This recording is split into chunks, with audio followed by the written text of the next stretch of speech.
अनि तपाईँहरू काम चुनाव गऱ्यो भने चुनावमा जाने कि किन आएको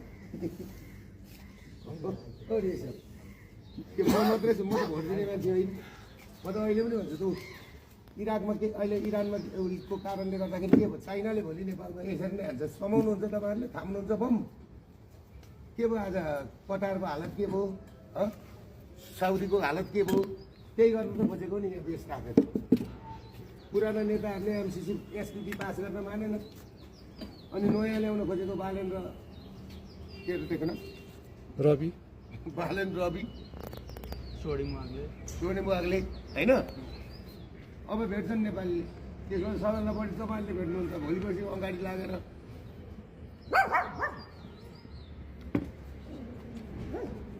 यस्तो छ। मैले हिजो एसपी साहबलाई भनेको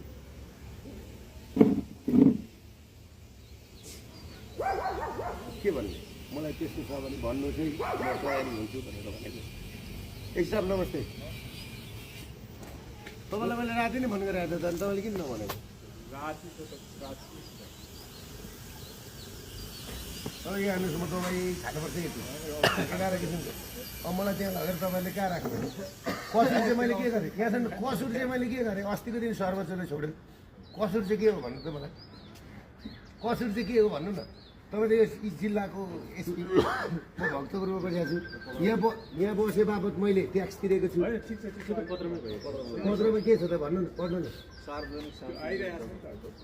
अनि सार्वजनिक शान्ति चाहिँ मैले के गरेँ? कसको छोरी समाएँ, कसको होइन, मैले त्यही गर्न पाउँछु नि त।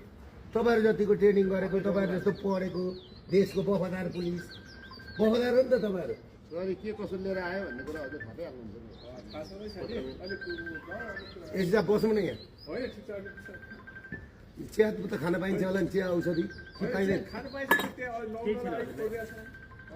अहिले नुहाउने, चिया खाने, टोइलेट गर्ने भनेको मानवता भित्र पर्छ, ज्यान मारेर पनि पर्छ नि। 1.5 घन्टा जति भइसक्यो हामीलाई तपाईँलाई दिएको छु।